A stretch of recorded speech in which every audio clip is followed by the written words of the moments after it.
예, CBS 라디오 박종현 판승과 함께하고 계십니다. 국민의힘이 총선 예비후보 공천 신청 접수를 마감했습니다. 이번 주부터 본격적으로 후보별 심사 그리고 경쟁력, 여론조사에 돌입을 하게 되는데요. 이 과정에서는 예비 후보들이 많이 몰리는 격전지는 또 교통정리가 진행이 됐습니다. 당의 요청을 받아들여서 서울 마포갑에서 서대문 갑으로 출마 지역을 옮긴 분이십니다. 자, 국민의힘 이용호 의원을 모셨습니다. 의원님 어서 오세요. 네, 안녕하세요. 네, 진 교수님, 장 변호사님. 네, 인사드립니다. 안녕하세요. 자, 당의 헌신 요구를 무겁게 받아들여 험지로 간다. 그래서 마포갑이 아닌 서대문갑으로 가시게 됐습니다. 여러 소회가 드실 것 같습니다. 하여튼 저도 고민이 많이 있었는데, 예. 사실 최근에 결정했다기보다는 오랫동안 고민을 한 것이고요. 예. 당의 요청이 지난해부터 작년 10월 이때부터 있었던 것 같아요. 그래서 그래요. 결국은 좀 제가 정치 경험이 좀 더 많고 당의 입장을 고려를 해서 예. 그냥 그쪽으로 결정했습니다. 서대문갑으로. 네. 한동훈 비대위원장이 직접 말씀하신 겁니까? 아니면 아니요, 어차피 당의 당직 맡고 있는 사무총장 을 통해서 또 얘기를 했고요. 장동혁 사무총장 또 그 외에 관계된 여러분들과도 상의를 했습니다. 그렇군요. 이제 서대문갑이 이제 운동권 출신 4선의 더불어민주당 우상호 의원 지역구이지 않습니까? 이제 국민의힘 입장에서 굉장히 좀 어려운 곳이잖아요. 예. 심지어 지금 민주당이 청년 전략 지역으로 정한 곳인데 어떤 전략을 갖고 계시는지. 우선은 한강벨트면 그런 대로 또 해볼 만한 지역이다 이렇게 보고 사람이 몰리는 것이고요. 예. 거기를 벗어나서 북쪽으로 올라가면 좀 어렵습니다. 서울도. 예. 그래서 좀 처음에는 이제 당내에서도 조금 다른 지역에 오퍼가 있었는데요. 예. 그래도 헌신하기 위해서는 좀 어려운 지역으로 가는 게 명분이 있겠다 싶어서 사실 서대문 선택을 했는데 알다시피 서대문 갑은 그동안은 이제 우상호 의원이 그렇죠. 12년 동안 차지하고 있었던 곳이고 스스로 운동권의 맏형 이렇게 지금 불린 분이고 그래서 요즘에 또 운동권 청산 이렇게 해야지 좀 먹히는 거 아닙니까?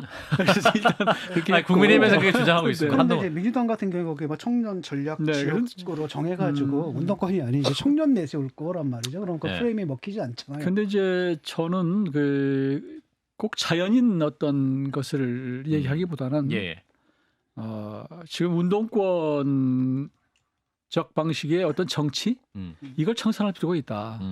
그동안 운동권들이 대부분 패거리 정치를 하고 또 소위 제가 이렇게 접해보면 약간 선민의식 같은 게 좀 있어요. 운동권 헌데 대해서 또 훈장처럼 그런 것들을 좀 이제 청산할 때가 되지 않았는가 이런 차원에서 이제 말씀을 드린 것이고요. 거기 청년 전략적으로 결정했다고 그러는데 민주당이 저로 봐서 매우 고마운 일이라고 생각을 하고 왜냐하면 기본적으로 당이 어떤 지역을 여기는 청년 지역 여기는 무슨 여성 지역 이게 정하는 게 사실 웃기는 거예요. 왜냐하면 국회의원은 국민의 대표를 뽑는 것이지 자기들이 구미에 따라서 여기저기 하는 거 아니에요. 왜냐하면 유권자들한테 물어봤습니까? 청년 지역이라고. 서대문갑 주민들은 그건 전혀 제가 보기에는 안 맞는 얘기다. 차라리 청년하고 싶으면 비례로 하는 거예요. 비례로. 그래서 저는 지금 그 지역을 청년 전략적으로 결정한 민주당 전차 이해하기 어렵습니다. 그런데 또 지금 의원님께서 옮겨가신 서대문갑에 또 이인환 전 혁신위원장이 나온다 또 이런 얘기가 있거든요. 거기서 또다시 또 한 번 또 교통 정리를 해야 되는 건 아닌가? 아니요. 만약에 그분이 등장하면 정말 또 강력한 상대가 나타나는 거니까. 저는 이인환 혁신위원장이 여러 차례 불출마를 공언을 했고요. 그분이 체격도 크신 분이 더구나 혁신위원장까지 하신 분이 일구이연하시리라고 저는 생각 않고 갑자기 정치는 생물이다 이러시면서 나타나시면 어떡합니까? 서대문갑 유권자들의 요구가 너무 강했다. 정치는 생물이다. 그런데 이제 그래도 가볍게 움직이실 분은 아니라고 생각하고 그런 문제에 관해서도 사실 당과 충분히 협의를 했습니다. 그렇군요. 그럼 현재 그 지역에는 당협위원장이 존재하지 않는 상황인가요? 당협위원장이 없죠. 지난해 2년 전에 이제 자치단체장으로 예. 들어가셨기 때문에 아하. 공석이고 3연패를 한 지역이기 때문에 예. 우리 어차피 당의 있어도, 기준으로 봐서는 거기는 뭐 전략공천 지역입니다. 그 자연스럽게 의원님으로 예. 확정이 된 상황인 것 같고 서대문갑 주민들 만나보셨습니까 지금?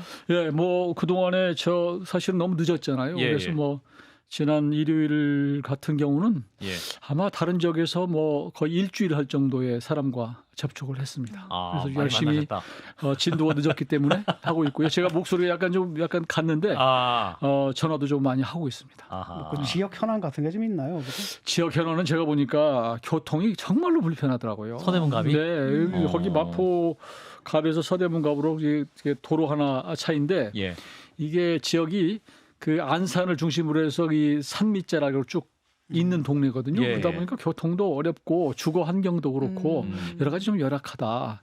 그래서 운동권 12년 차지하신 분이 좀 그런 부분은 좀 소홀했다. 우상호 의원 덕 때문입니까? 정말로 예, 좀 그런 생각이 들었어요. 제가 네. 서대문갑에 상당히 오래 살았거든요. 맞아요. 그쪽 주민이었어요. 안산 예. 그 자락에. 그러죠. 예. 그래서 교통은 좀 불편해요. 왜냐면 산자락이 정말로요. 있다 보니까요. 정말로. 그런데 이제 마을버스가 있어서요. 마을버스 배차 간격만 조금 이제 조정을 해도 아니 근데 괜찮을 것 마을 같은데. 버스로 해결할 것은 아니고 그러니까 예를 들어서 뭐 전철 못 하면은 뭐 빵 없으면은 뭐 라면 끓여 먹다 이런 논리이기 때문에 예. 정말 자기 자가용을 타고 할 수 있도록 근본적인 대책을 뭔가 세워야 되겠더라고요. 예, 제가 이제 노력하겠습니다. 알겠습니다. 우리 저희 유권자신데 친인척들이 많이 살고 친척들이 있습니다. 많이 살고 있는데. 네, 그 김경률 비대위원장이 이번에 그 총선 불출마 선언을 했지 않습니까? 네, 네, 이게 예. 뭐 본인은 이제 아니다, 뭐 내 개인적 결단이다 이렇게 말을 하고 있는데 예. 이제 뭐 일각에서는 그 뭐 압력 때문 아니야 이렇게들 의심들 많이 하거든요. 네네. 어떻게 생각하세요? 저는 압력? 저는 뭐 그럴 가능성은 제로라고 생각합니다. 용산이나 예, 예. 뭐 그리고 당에서 압력이 있을 건 제로다. 김경률 비대위원 스타일이 뭐 압력받아서 물러갈 스타일입니까? 제가 보기에는 훨씬 더 용수철처럼 튀었을 것이에요.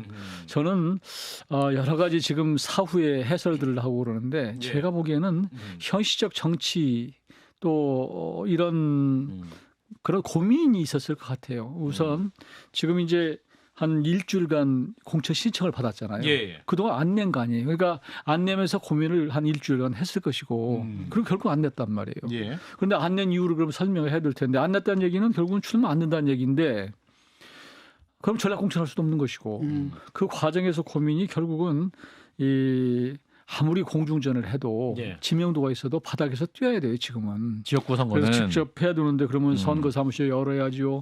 또 거기에 있는 많은 사람들을 만나야지요. 예. 뭐 이게 현실 부딪혀 보면 간단치 않거든요. 그러면 이게 출마하고 비대위원으로서의 역할이 이제 소홀할 수밖에 없는데 예. 선택할 기로에 있었을 것이다. 그리고 또 뭐 현실 정치라는 게 선거라는 게 출마가 목적은 아니잖아요. 하여튼 예. 되는 게 목적인데 예. 우연찮게도 여론조사 해보니까 그게 뭐 딱 앞서는 것도 아니고 고민이 안 됐겠습니까? 예. 더구나 시민단체 하신 분인데 여기서 떨어지면 정말 갈 곳이 없단 말이에요. 그러니까 그런 현실적인 고민이 있었을 것이고 그러면 이제 출마냐 아니면 비대위원을 그만둘 것이냐 여기 고민하다가 예.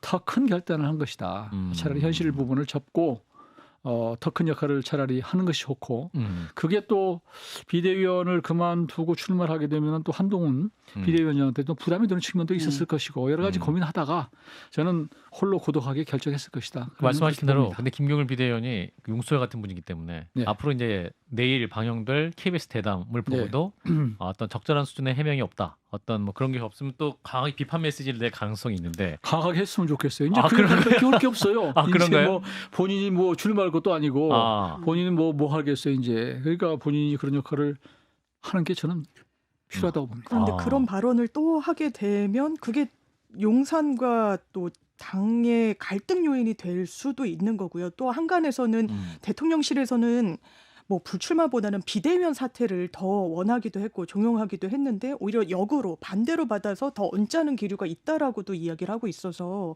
이게 당정 간의 갈등이 완전히 해소됐다고 보긴 좀 어려운 거겠네요. 저는 뭐 당정 간의 갈등이 완전 해결됐다 이렇게 보지는 않지만 그러나 이제 거의 나를 알고 적을 아는 것처럼 PR을 좀 아는 분위기가 됐어요. 한동훈 비대위원장이 어떤 사람이고 김경률이 어떤 사람이고 또 대통령실의 입장은 어떤 입장이고 이게 충분히 파악이 돼서 서로 레드라인은 알게 됐습니까? 섣불리 붙지는 않을 것 같아요. 저는 그래서 김경률 비대위원이 하여튼 하고 싶은 얘기를 거침없이 해주는 게 당에 도움이 되고 그렇다고 해서 또 대통령실에서 섣불리 뭐 그런 붙자 이렇게 하기는 좀 어려울 것 같다. 본인도 저는 그렇게 봅니다. 물러날 사람 아니라서 저는 아닌 것 같아요. 예. 왜냐하면 그럴 사람으로 보이냐고 그러던데. 여기서 물러나면 예. 지금까지 쌓아온 본인의 어떤 이미지나 그런 것들을 다 무너뜨리는 것이기 때문에 예. 저는 그러나 이제 선 같은 건 또 지키겠죠. 그분이 또 그거 가만 안 하겠어요. 저는 예. 그렇게 봅니다. 자, 또 이제 김경률 비대위원이 불출마 선언을 하면서 한동훈 위원장 입장에서는 이 총선 공천을 장악할 수 있고 오히려 또 희생을 더 요구할 수 있는 근거가 마련됐다. 본인의 측근인 비대위원도 이제 어떤 불출마를 했기 때문에 어떤 당 중진이나 기존에 희생이 필요한 분들도 자신 있게 말할 수 있는 근거가 생겼다는 평가도 있습니다. 결과적으로는 그런 모양새가 됐죠. 예. 그러니까 뭐 정치 해설하는 사람들은 다 사후에 해설하는 거예요. 사전에 해설하기보다는 결과적으로는 건데 결과적으로 그런 측면에서는 한 위원장에게는 비교적 엄정하게 본인의 뜻대로 할 수 있는 그런 분위기는 구도는 만들어낸 것이다. 저렇게 판단합니다. 근데 이제 문제가 뭐냐면 국민의힘 공천 신청 집계 결과를 보니까요. 현 정부 인사들이 이제 험지 대신에 양지로 쫙 쏠렸거든요. 그다음에 이제 어렵게 모셔온 사람들은 다 험지 내보냈단 말이죠. 도대체 이게 뭔가 이런 이제 비판을 좀 받을 수 있을 것 같아요. 어떻게 보십니까? 저도 뭐 그런 비판은 일부 예. 받을 수 있는데 예. 지금 강남에 뭐 그렇게 해서 그래도 뭐 막 신청한 그런 분위기는 지금 안 보이는 거 아닙니까?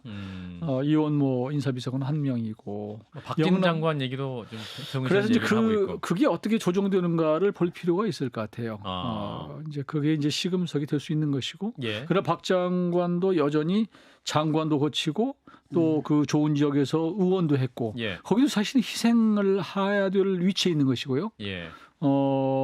이원모 비서관도 마찬가지인 것이고 예. 그래서 이 부분이 어떻게 될까 저는 아마 정치적으로 자신들끼리 어떤 뭐 그런 것들이 있지 않을까 저는 봐요. 꼭 누군가 요구 해석이라기보다는 오선의 서병수 의원은 부산 북강서갑으로 전재수 의원과 붙어라. 그리고 3선의 중진 김태호 의원은 경남 양산을의 김두관 의원과 붙어라. 이렇게 험지 출마 요구가 나와 있고 본인들도 아마 이제 그것을 수용하는 방향으로 가는 것 같은데.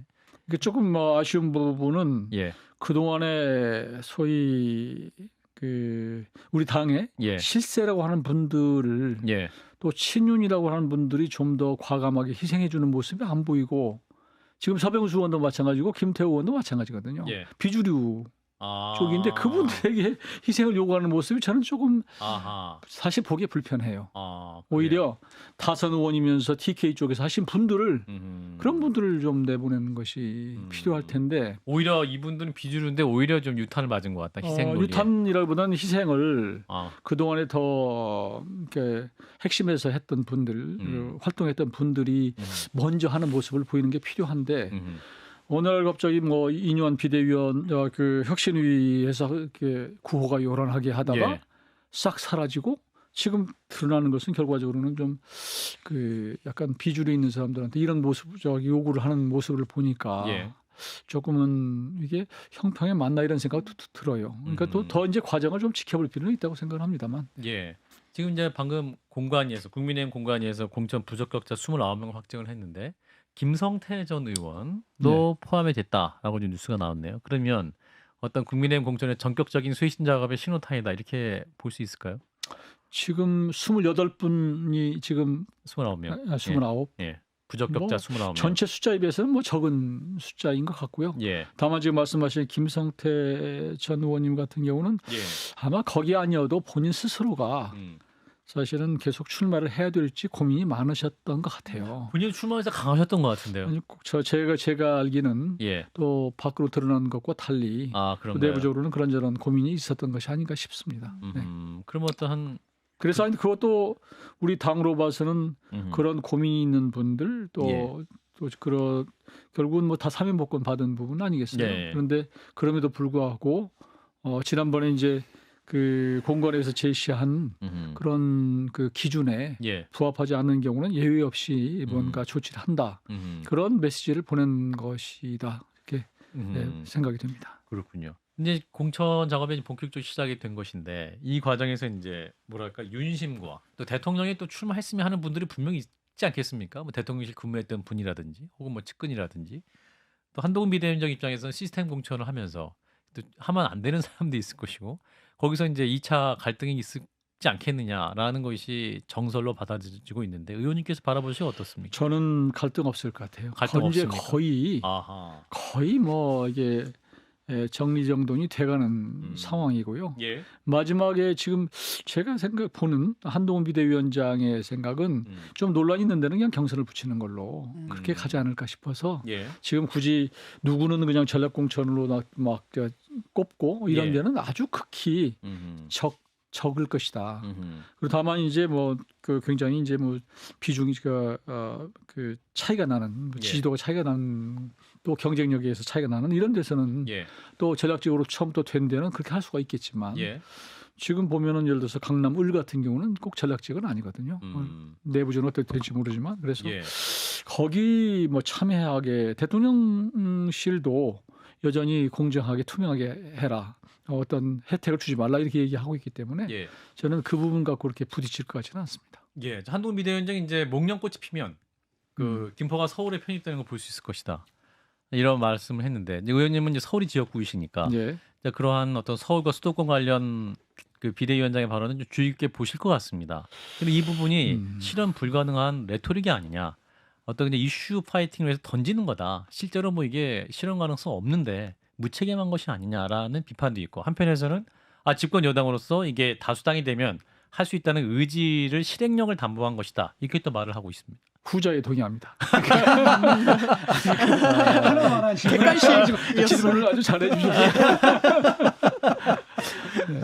그렇습니까? 네. 근데 그럼에도 불구하고 모르겠어요. 그러니까 결국은 목련꽃이 천천히 필지 마음 필지 모르겠지만 결국은 이번 총선에서 이길 수 있게 해주면 목련꽃이 필 때 우리가 제도적으로 뒷받침하겠다 그런 뜻이거든요. 그러니까 그걸 뭐 저희 당의 입장으로 봐서는 상당수의 시민들이 이 편입을 원하는 분들이 있기 때문에 그런 차원에서 그분들에게 어떤 호소하는 차원에서 사실은 얘기한 것으로 저는 받아들이고 있습니다. 자, 수도권 출마하는 국민의힘 후보 입장에서는 내일 대통령의 100분 그 국민과의 담화, KBS 담화가 굉장히 중요할 것 같습니다. 어떤 내용을 기대하고 계십니까? 저는 뭐 늘 우선은 이제 그 100분 그 담화라고 하는 것은 기본적으로는 대통령의 1년 동안 국정 운영의 방향, 뭐 정책, 뭐 철학 이런 것들을 사실은 국민들에게 밝히는 게 첫 번째예요. 그런데 우리 지금 국민들이나 정치권에서는 계속 그 부분은 관심이 별로 없고 오로지 이제 김건희 여사에 관련된 이 부분만 계속 얘기를 하는 것이기 때문에 사실 바람직스럽지는 않는 처음부터 그런 측면이 있는데요. 저는 하여튼 그런 것 관련해서도 더구나 이제 총선을 앞두고 민감한 시기이기 때문에 국민들에게 어떤 지금 어려운 민생의 상황에서 어떤 희망을 주는 그런 메시지를 좀 주시고 또 아까 그런 부분에 있어서는 국민들이 좀 듣고 싶은 부분을 말씀해 주셨으면 좋겠다. 그렇게 생각합니다. 의원님, 이 담는 형식이 미니 다큐로 제작된다는 건 네. 아셨습니까? 저는 몰랐습니다. 아마 아셨다면 당에서도 다른 형식을 고민할 걸 좀 제안하거나 하시지 않으셨을까요? 물론 이제 우리 국민의 여론을 그 당은 사실은 정에 전달할 수 있는 것인데 비교적 그 한 비대위원장이 늘 말씀하시는 게 이제 정은 정의 일을 하고 당은 당의 일을 하다 보니까 그런 부분에 대해서 조금 어려워하는 측면도 있지 않을까 싶고요. 다만 이제 그걸 다큐 형식으로 제가 했다는 얘기를 이제 처음 들었어요. 사실은 처음 들었는데 그렇다고 한다면 이걸 어떻게 효율적으로 잘 국민들에게 전달할까 그런 고민 끝에 그런 것이 아닌가 싶습니다. 이게 생이라는 게 빠지면은 이게 문제거든요. 생방송이 아닌 경우에 생방송이라면 그 라이브로 해야지 이제 제대로 된 소통이지 않습니까? 정말로 준비되지 않은 질문도 하고 그렇다면 대통령이 또 거기에 대한 준비되지 않은 답변도 하고 이러는 가운데서 진실이 무엇인지 이런 것들이 드러나는 건데 이거는 뭐 딱 3일 뒀다라는 것은 뭐 편집법 만들어서 보고 감수하고 또 심지어는 나쁘게 말하면 검열까지 한 다음에 이런 거 하겠다는 얘기잖아요. 라고 했을 때 국민들이 볼 땐 이거는 뭐 그냥 사실은 그냥 편집만 해도 문제인데 이건 이거 짜고 치는 고스톱 아니냐. 결국은 뭐 하고 싶은 말만 해가지고 대한뉴스처럼 옛날 대한뉴스처럼 일방적으로 던지는 게 아니냐 이런 비난을 받을 수도 있지 않습니까? 왜 꼭 할 거 하면서 굳이 그런 비난을 받을 짓을 하는지 저는 이해가 잘 안 돼요. 내일 보시고 말씀하시죠. 기대해 주십시오. 아니 근데 이제 녹화 임할 때 대통령은 되게 자신감 갖고 임했던 것 같아요. 사실은 네, 뭐 맞아요. 참모진에서는 뭐 예비 질문지 같은 거 답변 같은 거 이제 많이 준비해서 드리려고 했는데 필요 없다 하고 A4 용지 한 장 갖고 가셨다는 거 아니에요? 저는 뭐 그런 생각이 들어요. 그러니까 예. 대통령께서 사실은 지금 원래 아시는 것이 굉장히 많은 분이고 예. 본인의 소신도 분명해요. 그리고 이번에도 뭐 어떤 질문도 마다하지 않겠다 이렇게 말씀하신 거 보면 예. 그런 자신감은 있는데 다만 좀 말씀이 좀 긴 측면은 있어요. 그러니까 우리처럼 시간 한정해서 탁탁탁 끊기보다는 한번 하고 말씀하면 싶은 말씀을 길게 할 수 있기 때문에 아마 그런 측면에서 조금 고려가 되지 않았을까. 질문은 제대로 됐을까 좀 걱정이 되거든요. 가장 중요한 게 질문이거든요. 질문 그다음에 팔로우업 질문. 그래서 하나 질문 던지고 그다음에 질문 던지고 이것인데 이게 과연 이제 제대로 됐을까 이것도 좀 의구스럽고요. 그래도 그렇게라도 하는 것이 얼마나 국민들에게 필요한 저는 뭐 좋다고 봐요.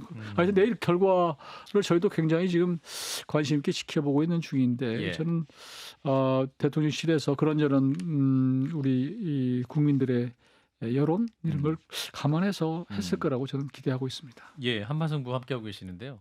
이제 설 인사에 이제 대통령과 김건희 여사가 두 분이 함께 서는 모습은 지금 이번에는 연출이 안 된 것 같습니다. 이 부분 어떻게 봐야 됩니까? 김건희 여사가 뭔가 좀 참여하는 게 좋지 않다고 판단한 겁니까 대통령실에서? 질문이 참 어려운 질문이어서 질문드리기가 뭐 하여튼 뭐 그거에 제가 굳이 답변드리지 않아도 아마 아시죠 우리 청취자들이 잘 알지 않을까 이렇게 생각이 들고요. 하여튼 뭐 고민 끝에 지금 워낙 야당에서 총선 앞두고 거세게 우리 김건희 여사 관련돼서 공격을 하고 공세를 취하니까 그런 부분 저런 부분을 뭐 또 감안해서 그렇지 않았을까 저는. 알겠습니다. 자, 남은 3분은 민주당 얘기로 질문드리겠습니다. 이재명 대표가 준연동형 비례제로 가겠다라고 이제 발표를 했습니다. 의원님 입장에서 어떻게 들으셨습니까? 그래서 결국은 그 고민을 하다가 본인이 비례의원 공천하는 것을 조금 그래도 좀 손해 보더라도 야권 전체를 함께 쌓고 가는 게 좋겠다. 그런 판단을 했던 것 같아요. 저는. 그래서 준연동형 비례대표라고 하는 그 비판론이 있지만 그래도 그 스스로 야당에서 스크럼을 짤 수 있는 그 세력을 더 연대를 더 강화시키고 세력을 확대시키는 것이 좋지 않을까 그런 판단을 했던 것이 아닌가 싶습니다. 근데 여야간은 왜 이렇게 협상이 안 됐을까요? 국민의힘도 이제 민주당의 협상 요청 응하지 않았다 이렇게 또 민주당은 주장을 하고 있고. 뭐 저는 뭐 이 부분에 대해서는 여든 야든 사실은 뭐 입이 10개라도 할 말은 없어요. 이게 항상 반복되는 선거법 관련된 것인데 지금 지난번에 문제점은 많이 드러났잖아요. 그래서 심지어 뭐 많은 의원들이 아마 100 몇십 명이 우리 의원들끼리 여야에 상관없이 모여서 사실은 우리가 막 토론도 하고 여러 가지 했거든요. 맞아요. 또 국회의장이 또 힘을 실어주고 했는데도 결국은 이뤄내지 못한 것이 매우 안타까운 것인데 저는 꼭 이런 형태로 마무리가 됐어야 되는가. 이건 뭐 정말로 여야 모두 다 책임이 있다 생각이 들고요. 다만 이제 우리가 처음부터 이 소선거구제를 꼭 갔어야 되나. 결국 이제 이게 좀 사표를 방지할 수 있는 여러 가지 방안들이 많이 나왔었거든요. 근데 여당 야당 모두 다 본인의 의상만 계산하고 버틴 대통령도 것이. 중대선거구제 얘기를 했었기 때문에 맞아요. 맞습니다. 여당이 의지가 있었으면 국힘에서 받질 않았잖아요. 그러니까 저는 그때 당내에서 사실 비판했어요. 왜 굳이 소선거구제를 자꾸 주장을 하냐. 그랬더니 그 당시에 소선거구제를 가야지 뭐 과반수를 넘을 수 있다 이런 얘기를 전임 지도부의 핵심이 얘기를 하길래 이건 뭐 딴 세상에 살고 있나 이런 얘기를 했는데 결과적으로 이런 것들이 국민들이 볼 때 책임이 있는 거죠 사실. 이번에 또 의원 꺼주기 할 거 아닙니까 이것도. 그건 뭐 여든 야든 마찬가지일 것이고요. 아마 기호를 앞번호 받기 위해서는 많이 꿔주는 정당이 앞번호 갈 거 아니겠어요? 위성정당? 예. 그런 현상은 생기겠죠. 세금을 매겨야 되나 거기다가 참. 자, 그러면 선거법 개편은 이제 다음 국회 회기가 딱 시작되는 순간에 딱 하면 되겠네요.